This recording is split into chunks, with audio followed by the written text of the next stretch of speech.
Is my friend and colleague, Rebel News head of documentaries, and my documentary filmmaking partner, Kian Simone. We both just came back from an incredibly grueling, I would even call it oppressive, documentary tour schedule where we brought our documentary, Church Under Fire, Canada's War on Christianity, to venues all across the country, including to the congregations, many of them who are featured in the documentary and who lived through it. So I thought I would have Kian come back on the show so we can talk about the reception of the documentary and the most asked question at our screenings: how do we get our hands on this documentary to show our friends? So, Kian, thanks for coming on the show. I am still not recovered. I still feel car sick.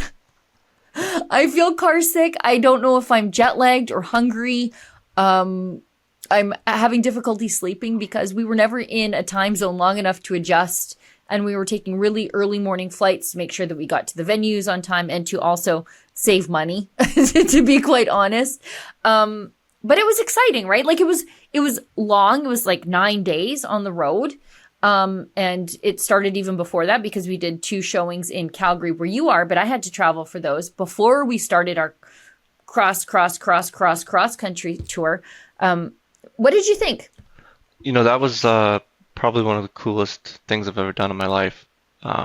There's times I think every single day where in the morning we'd get up at 5 a.m. Eastern time, so 3 a.m. our time, after like a wild night before.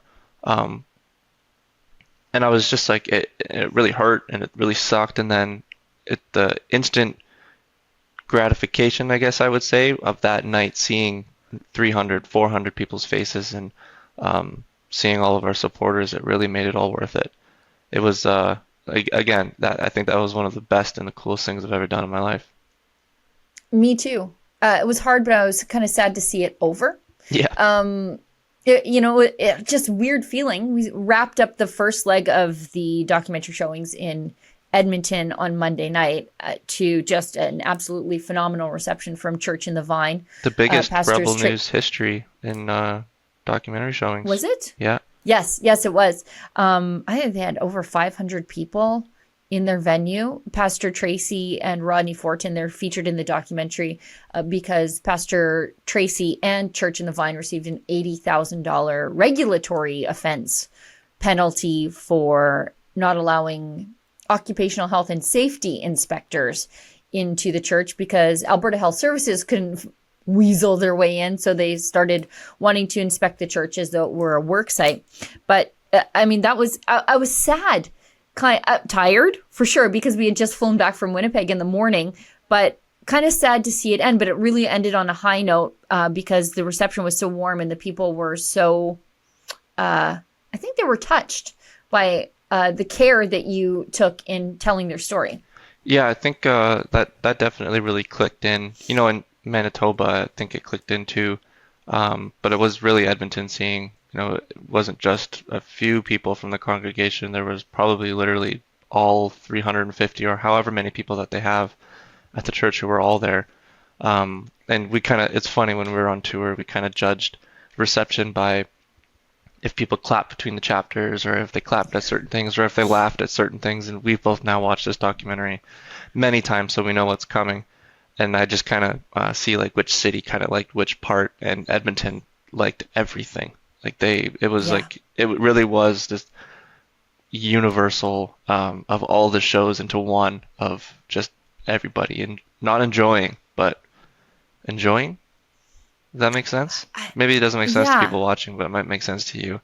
You always say you're not going to enjoy this documentary at the start of every show, so just watch it. But I think everybody there watched it. Yeah, I agree. And that is true. I do say, normally I say, please enjoy our documentary before we start rolling. But frankly, people don't enjoy this documentary because it is so dark and it is so painful to watch. I had a lifelong friend who was at the show. Hi, Tara, if you're watching.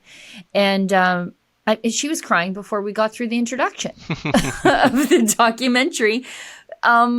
And, there are times where I sort of feel a little bit tight in my chest as you see these pastors ripped away from their families.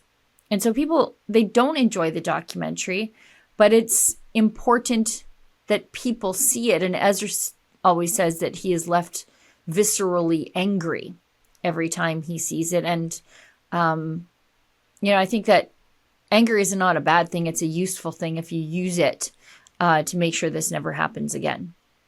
Yeah, I don't know if you noticed, but I never stayed inside the venue when Pastor Phil was up.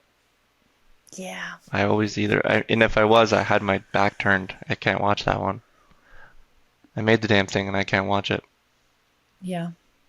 It's Phil's kids at the door.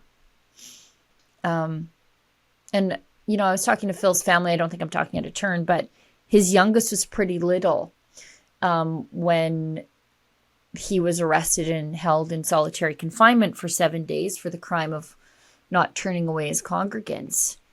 And because she was so little, she didn't remember all of it. And she was really seeing it with her family for the first time and sort of understanding what had happened to her dad during that week. I guess it was almost 2 years ago now, where he was, held like a prisoner in St. John prison. It's moving on. I can't do it. Oh, I know. It's tough. And yeah, like you say, we've seen it dozens and dozens of times. Oh, hey, what you just saw there is a clip from my weekly full-length show, The Gunn Show. It airs on Wednesday, but this is the internet. You can watch it whenever you feel like. You just have to become a subscriber to our paywalled premium content. Just go to rebelnewsplus.com to become a member today.